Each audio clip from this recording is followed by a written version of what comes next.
آج کا عنوان ہے اصحاب کہف۔ یہ بہت لمبی آیات اس پر قرآن حکیم میں آئی ہیں، تو میں نے ایسی سوچا کہ چلو اصحاب کہف کا بھی حال جو ہے وہ تھوڑا سا بیان کر دیا جائے۔ کیا تم خیال کرتے ہو کہ غار اور لوح والے ہمارے نشانیوں میں سے عجیب تھے؟ مطلب اس کا سٹارٹ ہی ہے کہ وہ عجیب تھے، تو خیال تو لوگ کرتے ہیں کہ عجیب تھے، کیونکہ جو کچھ ان سے منسوب باتیں ہیں تو وہ عجائبات سے ہی ہیں۔ جب وہ جوان غار میں جانے لگے تو کہنے لگے کہ ہمارے پروردگار ہم پر اپنے ہاں سے رحمت نازل فرما اور ہمارے کام میں درستگی کے سامان مہیا فرما۔ گئے کیوں تھے وہ لوگ نوجوان غار میں؟ کیوں گئے؟ کیونکہ جس بستی میں وہ رہتے تھے وہاں بہت کفر پھیلا ہوا تھا، ظلم تھا، لوگوں کو زبردستی ایمان سے روکا جاتا تھا۔ وہ لوگ اپنا ایمان بچانے کے لیے شہر چھوڑ کے تو غار میں پناہ لی تھی انہوں نے۔ اب یہاں یہ بتایا جا رہا ہے کہ جہاں ایسی صورتحال پیدا ہو جائے وہاں تم بستیاں چھوڑ کے اپنی جان بچانے کے لیے نکل سکتے ہو، اپنا ایمان بچانے کے لیے۔ اور اصحاب رسول نے اور خود رسالت مآب صلی اللہ علیہ وسلم نے مکہ سے مدینہ کو ہجرت کی، حبشہ کو ہجرت کی تاکہ دین محفوظ رہے۔ دباؤ جو ہے انسان پر، شدت، سختی، کمزوریاں بھی ایمان میں واقع ہو سکتی ہیں۔ خود اللہ کے رسول صلی اللہ علیہ وسلم نے اپنے اصحاب کو ہجرت کی اجازت عطا فرمائی، اور پھر اللہ نے خود اپنے رسول کو ہجرت کی اجازت عطا فرمائی۔ تو یہ ان کی اس معاشرے میں غار کی طرف ہجرت تھی کہ ہمیں یہ کافر نہ بنا دے، ہمارا ایمان غارت نہ ہو جائے۔ تو یہ اس لیے اللہ سے دعا بھی کر رہے ہیں کہ ہمارے کام میں درستگی فرما، جو ہم نے یہ فیصلہ کیا ہے، جو وہاں سے نکل بھاگے ہیں، اس کو ہمارے لیے بہتر بنا دے۔ یہ اصل میں قرآن میں جو بھی بات آتی ہے وہ آپ کے لیے ہے۔ یہ ساری باتیں اس لیے تاکہ ہمیں یہ سمجھ میں آئے اللہ ہم سے کیا چاہ رہا ہے۔ اب ایک آدمی ہے وہ یہ چاہتا ہے کہ میں جوا اور شراب چھوڑ دوں، مگر شام کو پھر اپنی محفل میں بیٹھتا ہے جا کے، وہاں سے ہجرت نہیں کرتا، تو کیسے چھوڑے گا؟ قیامت تک نہیں چھوڑ پائے گا جب تک ان سنگیوں کو نہیں چھوڑے گا، ان بندوں سے ہجرت کر کے اپنی جگہ تبدیل نہیں کر لے گا۔ تو ہم نے غار میں کئی سال تک ان کے کانوں پر نیند کا پردہ ڈالے رکھا۔ کانوں کا لفظ آیا، کمال کی بات یہ ہے، خوبصورت بات ہے۔ آنکھوں کا بعد میں آئے گا، کیونکہ جو چیز آپ کو فوری طور پہ نیند سے بیدار کرتی ہے، جگاتی ہے، وہ روشنی نہیں ہوتی، وہ آواز ہوتی ہے۔ تو کانوں کو اللہ نے پردہ ڈال دیا، ان کو باہر کی کسی آواز نے ڈسٹرب نہیں کیا، کیونکہ آپ کو سمجھایا جا رہا ہے کہ تمہاری نیند کا تعلق تمہارے کانوں سے بھی ہے۔ پردہ ڈالے رکھا یعنی ان کو سلائے رکھا، پھر ان کو جگا اٹھایا تاکہ معلوم کریں کہ جتنی مدت وہ غار میں رہے ہیں کہ دونوں جماعتوں میں سے اس کی مقدار کس کو خوب یاد ہے، کہ ان کو جگایا تاکہ ان سے پوچھا جائے کہ تم کتنا عرصہ سوئے رہے۔ کس کو پتا ہے کہ ہم کتنا عرصہ سوئے رہے؟ مقدار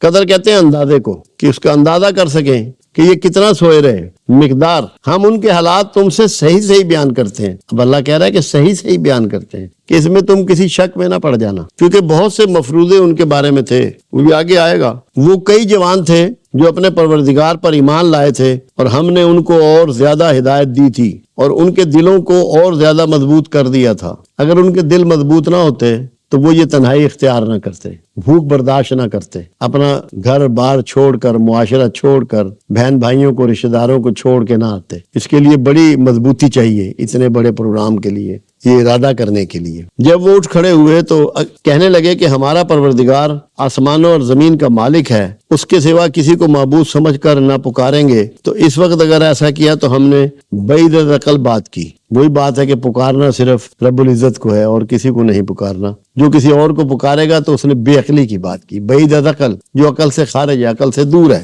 اور ان ہماری قوم کے لوگوں نے اس کے سوا اور معبود بنا رکھے ہیں۔ کیونکہ قوم کے لوگوں نے بہت سے معبود بنا رکھے تھے، وہ شرک کرتے تھے اور کفر کرتے تھے، اس لیے وہ وہاں سے بھاگے، جو ایسے میں نے آپ کو شروع میں یہ بات بتائی۔ بھلا یہ ان کے خدا ہونے پر کوئی کھلی دلیل کیوں نہیں لاتے؟ تو اس سے زیادہ ظالم کون جو اللہ پر جھوٹ افطرا کرے۔ یہ سب سے بڑا جھوٹ ہے اللہ کے شریک بنانا۔ وہ واحد ہے، اللہ شریک ہے، وہی معبود ہے۔ کسی اور کو معبود بنانا، شریک بنانا، یہ سب سے بڑا بہتان ہے، الزام ہے، جھوٹ ہے۔ اور جب تم نے ان مشرکوں سے اور جن کی یہ اللہ کے سوا عبادت کرتے ہیں ان سے کنارہ کر لیا تو غار میں چل رہو۔ آپس میں کہ جب تم نے ان کو چھوڑ دیا ہے، ان سے کنارہ کر دیا، تو چل کے غار میں رہو، یہاں سے ہٹ جاؤ، بستیوں سے نکل جاؤ۔ تمہارا پروردگار تمہارے لیے رحمت وسیع کر دے گا اور تمہارے کاموں میں آسانی پیدا فرمائے گا۔ دیکھو نا، وہاں کوئی کھیتی نہیں تھی، کوئی دکان نہیں تھی، ان کے لیے آسانی یہ ہونی تھی کہ وہ محفوظ بھی رہیں اور وہ کھاتے پیتے رہیں، ان کو اسباب میسر آئیں۔ تو اللہ نے ان کے لیے سارے اسباب کر دیے، اور جب سورج نکلے تو تم دیکھو کہ دھوپ ان کے غار سے دائیں طرف سے مت جائے۔ اب کیا بندوبست کیا ان کا آرام کا؟ کہ روشنی بھی رہے مگر دھوپ ان کی تمادت اس کی گرمی ان کو ڈسٹرب نہ کرے، اور جب غروب ہو تو ان سے بائیں طرف کترا جائے، جب سورج غروب ہو تو اس سے بائیں طرف ہو جائے۔ اللہ نے اس کا ارینج کر دیا، ایسی سچویشن پیدا کر دی، اور وہ اس کے میدان میں تھے۔ میدان سے مراد یہ ہے کہ غار کافی بڑا تھا، کافی وسیع تھا۔ میدان کا لفظ تب ہی آتا ہے جب زمین کہیں چوڑی ہو، بڑی ہو، کھلی ہو، تو یہ بہت بڑا غار ہوا کہ چھت تو تھی اس کے اوپر مگر دھوپ اس میں کھلی آتی تھی، کیونکہ دہانا اس کا مطلب ہے اس کا کافی اونچا ہوگا۔ یہ اللہ کی نشانیوں میں سے ہیں، جس کو اللہ ہدایت دے وہ ہدایت یاب ہے، اور جس کو گمراہ کرتے تو اس کے لیے کوئی دوست اور راہ بتانے والا نہ پاؤ گے۔ ہدایت ساری اللہ کی طرف سے ہے، کوئی کسی کو ہدایت نہیں دے سکتا، کوئی دوست آپ کو سیدھی راہ نہیں بتا سکتا اگر اللہ نہ چاہے۔ یہ اللہ اپنے دوستوں کا احوال بیان کر رہا ہے، جو اس کے دوست ہو جاتے ہیں، غیار سے یاری ختم کر دیتے ہیں، ان کی تحفظ بھی کرتا ہے، ان کی اسباب بھی پیدا کرتا ہے،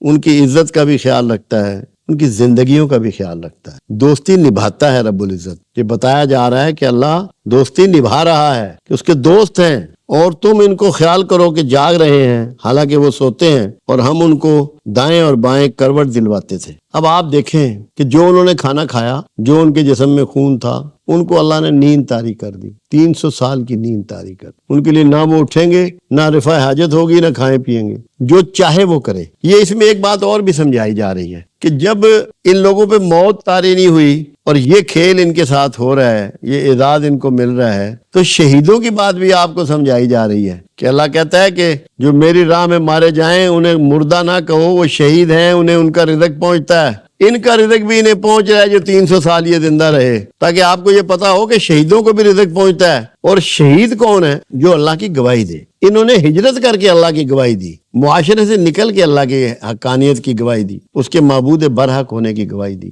شہید بھی گواہی دینے والا ہوتا، اور ان کا کتا چوکھٹ پر دونوں ہاتھ پھیلائے ہوئے تھا، اگر تم ان کو جھانک کر دیکھتے تو پیٹ پھینک کر بھاگ جاتے اور ان سے دہشت میں آ جاتے۔ اگر ان لوگوں کو دیکھتے کہ کتا بھی بیٹھا ہوا ہے، وہ بھی سویا ہوا ہے، اور وہ لیٹے ہوئے ہیں، کروٹیں لے رہے ہیں، تو بندے گھبرا جاتے کہ یہ کیسے لوگ ہیں، یہ کیا کر رہے ہیں، کب سے اس طرح ہیں۔ لباس ان کے جو تھے وہ بدل چکے ہیں، زمانے کے لباس بدل گئے۔ 300 سال میں تو فیشن دنیا کا کتنا تبدیل ہو جاتا ہے۔ خوفزدہ ہونے والی بات ہے، دہشت میں آنے والی بات ہے۔ اور اسی طرح ہم نے ان کو اٹھایا تاکہ آپس میں ایک دوسرے سے دریافت کریں، جگا دیا۔ ایک کہنے والے نے کہا کہ تم یہاں کتنی مدت رہے؟ تو انہوں نے کہا کہ 1 دن یا اس سے بھی کم۔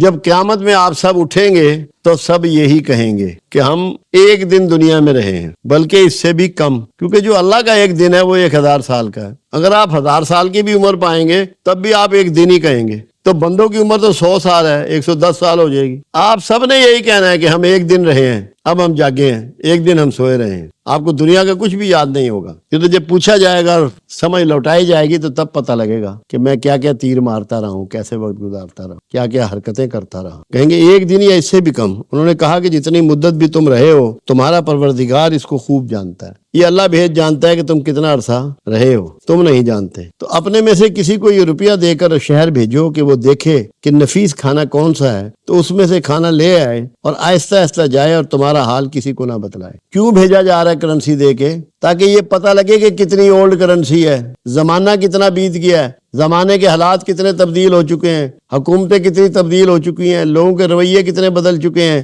فیشن کتنا بدل چکا ہے، کمیونیکیشن کے مین کتنے بدل چکے ہیں، تاکہ پتہ لگے گا بازار جانے سے، کیونکہ کرنسی جو ہے ہر کچھ عرصے بعد دنیا میں تبدیل ہوتی رہتی ہے۔ یہ بھی اللہ اس میں آپ کو سمجھا رہا ہے کہ کرنسی بدلتی رہتی ہے، پیمانے تبدیل ہوتے رہتے ہیں لین دین کے، یہ بھی سمجھایا جا رہا ہے، یہ بھی گائیڈ کیا جا رہا ہے۔ اگر وہ تم پر دسترس پا لیں گے تو تمہیں سنسار کر دیں گے، یا پھر اپنے مذہب میں داخل کر لیں گے، اور اس وقت تم کچھ بھی فلاح نہ پاؤ گے۔ کہ اس طرح جانا ہے کہ پکڑے نہ جاؤ، اگر تمہیں پکڑ لیں گے، کیونکہ وہ تو اس کا مطلب ہے مشرک ہیں، سارے بت پرست ہیں، تو تمہیں سنسار کر دیں گے، مار دیں گے کہ تم کہاں سے آ گئے، تم کون ہو۔ پرانا ریکارڈ تو اویلیبل ہوگا کہ یہ نکل کے یہاں سے بھاگے تھے۔ اور اس طرح ہم نے لوگوں کو ان کے حال سے خبردار کر دیا تاکہ وہ جانیں کہ خدا کا وعدہ سچا ہے۔ لوگوں کو آگاہ کر دیا کہ یہ اصحاب کہف ہیں، یہ میرے پیارے ہیں، یہ میری خاطر معاشرہ چھوڑ آئے ہیں، رشتہ داریاں چھوڑ آئے ہیں، آسائشیں چھوڑ آئے ہیں۔ اور یہ کہ قیامت جس کا وعدہ کیا جاتا ہے اس میں کچھ شک نہیں۔ اس وقت وہ لوگ ان کے بارے میں باہم جھگڑنے لگے اور کہنے لگے کہ ان کے غار پر عمارت بنا دو،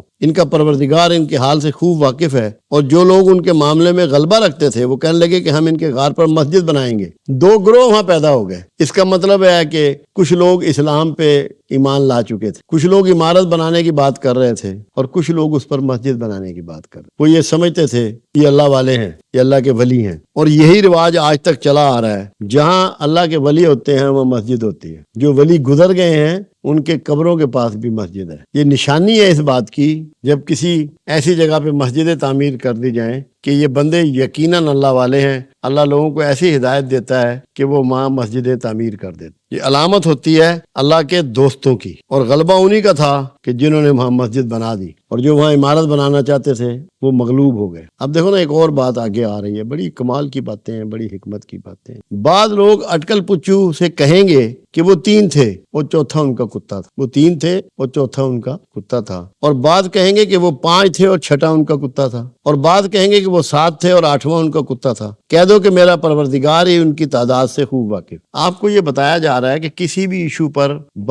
بغیر تحقیق کے کوئی کمنٹس مت کرو، کوئی اپنی رائے پاس مت کرو، اپنی رائے زنی نہ کرو، تحقیق کرو، معلومات کرو، دیکھو، پوچھو، غور کرو، کتابوں میں ٹٹولو، وہاں کے احوال دیکھو۔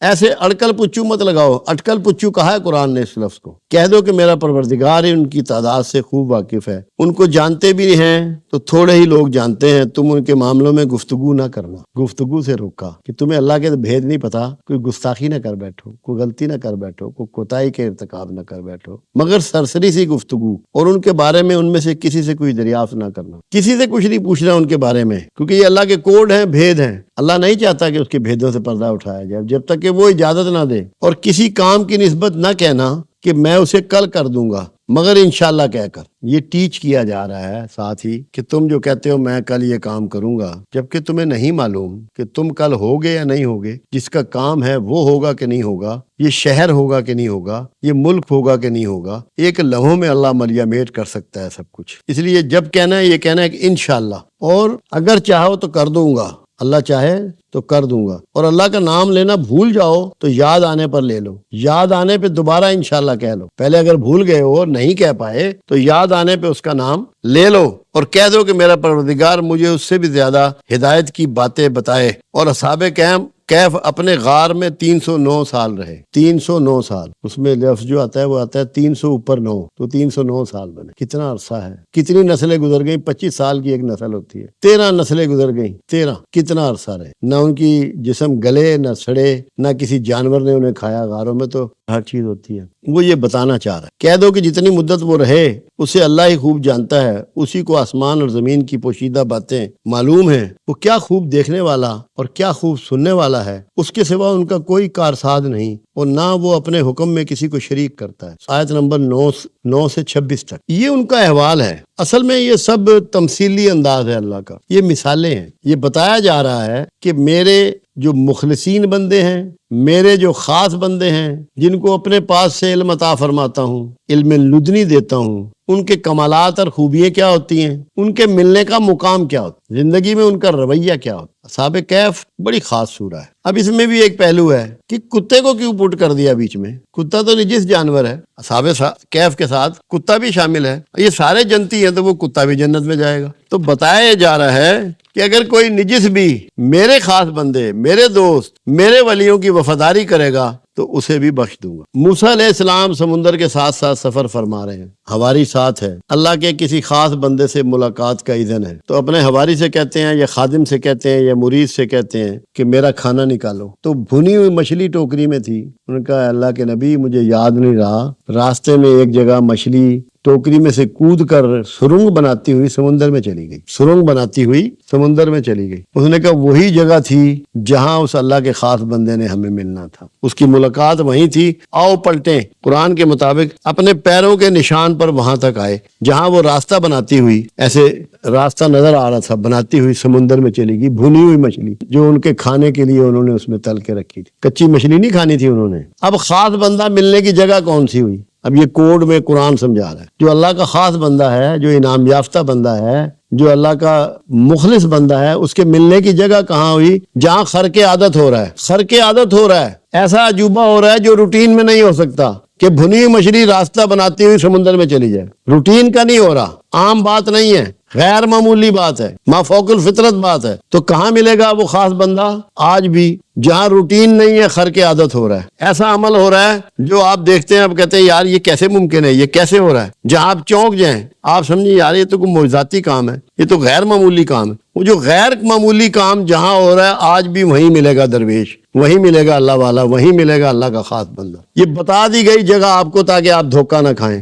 جب کسی اللہ والے کی جستجو میں نکلے، کسی خاص بندے کی تلاش آپ کو ہو، تو یہ آپ سمجھ لیں گا ملے گا وہاں جہاں خر کی عادت ہو رہا ہے۔ یہ اللہ نے اس کی نشاندہی فرما دی ایک بڑے انداز سے، بڑے ڈھنگ سے۔ پھر دوسری بات، اس کے لیے یہ بھی بتا دیا کہ اسے مستقبل کی خبر ہوتی ہے۔ قرآن بتا رہا ہے نا کہ خضر علیہ السلام نے کشتی میں سوراخ کر دیا، ایک غریب آدمی کی تھی، تو موسیٰ علیہ السلام نے کہا کہ یار تم نے اس میں کیوں سوراخ کر دیا، یہ غریب آدمی کشتی تم نے داغدار کر دی۔ انہوں نے کہا آگے ایک بادشاہ ہے جو اچھی کشتیاں ضبط کر لیتا ہے، اس لیے داغدار کیا کہ یہ اپنی مزدوری کرتا رہے، اس کی کشتی بچ جائے۔ بادشاہ کا رویہ غائبانہ پتہ، آنے والے زمانے کی خبر، اس کے مطابق ایکٹ، عمل بھی اس کے مطابق۔ تین باتیں ایک ہی اس میں ہو گئی، اور کشتی والے سے کوئی معاوضہ نہیں لیا، اس کو جو کرایہ دینا تھا وہ دیا۔ اس نیکی کا معاوضہ کشتی والے سے نہیں لیا، جو کرایہ اس کو دینا تھا دے دیا۔ اب یہ سارا مستقبل کی کہانی ہے۔ آگے جاتے ہیں، ایک بستی میں کھانا مانگا، انہوں نے کھانا نہیں دیا، مگر وہاں ایک دیوار تھی جو بڑی بوسیدہ تھی اور گرنے والی تھی، اس کو سیدھا کر دیا، مزدوری کی۔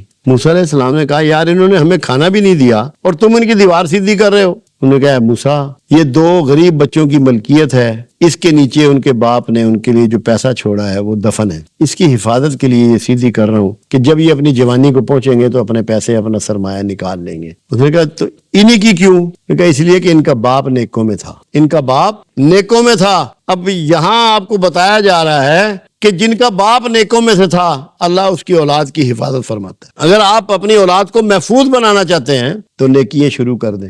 گارڈ رکھنے سے نہیں حفاظت ہوگی ان کی، 26 کروڑ روپیہ بینک میں چھوڑ کے جانے سے ان کی تحفظ نہیں ہوگا۔ نیکی شروع کر دیں، اللہ ان کی حفاظت کا ضامن ہو جائے گا، ارینجمنٹ کرے گا۔ اب چھپا ہوا خزانہ بھی نظر آ گیا درویش کو، ان کے باپ کے نیک ہونا بھی نظر آ گیا، اور اس کا راستہ بھی نظر آ گیا کہ کیسے تحفظ دیا جائے۔ اب یہ ساری باتیں مستقبل سے ہیں، کوئی اس کا نیک ہونا ماضی کی بات ہے، تو درویش کو ماضی کا بھی پتہ لگ جاتا ہے، حال کا بھی پتہ ہے کہ آج خزانہ یہاں دفن ہے، مستقبل کا بھی پتہ ہے کہ اتنے عرصے بعد یہ محفوظ ہو جائیں گے۔ مطلب یہ سورہ جو ہے نا، یہ اللہ کے خاص بندوں کی معاملات کی آپ لوگوں تک پہنچانے کی سورہ ہے، جو اس کے خاص بندے ہیں، جن پر اس کا انعام ہو جائے، جو مخلصین ہو۔ اب دیکھو ماضی کا بھی خبر ہے کہ ان کا باپ نیکوں میں سے تھا، حال کا بھی خبر ہے کہ یہاں ان کا خزانہ ہے، اور مستقبل کی بھی خبر ہے کہ اس کو میں نے دیوار کو تعمیر کر دوں گا تو ان بچوں کا خزانہ محفوظ ہو جائے گا۔ پھر تیسری جگہ ایک نوجوان ملا، اس کو انہوں نے قتل کر دیا، خضر علیہ السلام نے۔ موسیٰ علیہ السلام نے کہا کہ تم نے اس کو ناحق مار دیا، یہ کیا ظلم کیا؟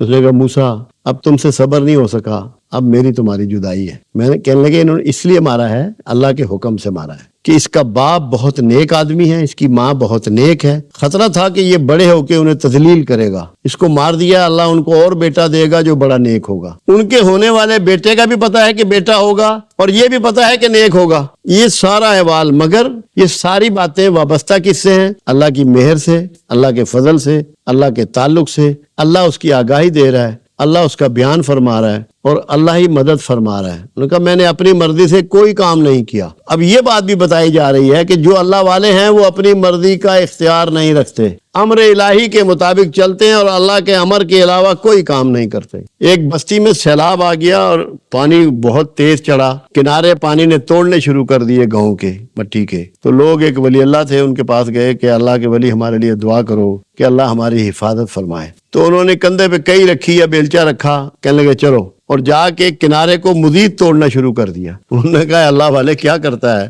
انہوں نے کہا اگر اللہ کی مرضی یہ ہے کہ تمہیں بہا دے، روڑ کے لے جائے، تو میں تو اللہ کی مرضی کے ساتھ ہوں۔ تو کوئی اللہ والا امر الہی کے خلاف نہیں چلتا، یہ بھی اس میں کوڈ ہے۔ رسول اللہ صلی اللہ علیہ وسلم کا ایک فرمان مبارک موجود ہے کہ جسے دجال کا ڈر ہو وہ سورہ کی پہلی 10 آیتیں پڑھ لیا کرے۔ اس میں ان قوموں کا ذکر ہے جو سمندروں کے کنارے آباد ہیں، اہل مغرب، یہ سارے دجال کے ساتھی ہیں۔ اس لیے یہ کوڈ کملی والے نے آپ کو بتا دیا۔ جب آپ وہ پڑھیں گے آپ اپنے دشمنوں سے اویئر ہو جائیں گے، آپ کی سمجھ میں بات آ جائے گی۔ تو کوشش میں نے کی ہے کہ تھوڑی سی آپ کو یہ اس کا کوڈ جو ہیں وہ بتا دیے جائیں. اللہ کرے کہ میری بات آپ کے سمجھ میں آ جائے, آپ کے رویے بدل جائیں. آپ کوشش کریں کہ اللہ کے مخلصین میں داخل ہو جائیں, اللہ کے مخلص بندوں میں داخل ہو جائیں, تاکہ وہ آپ کو اپنے خاص بندوں میں داخل کر. کسی دوست کو اگر کچھ پوچھنا ہو تو مجھ سے پوچھ لیں, میں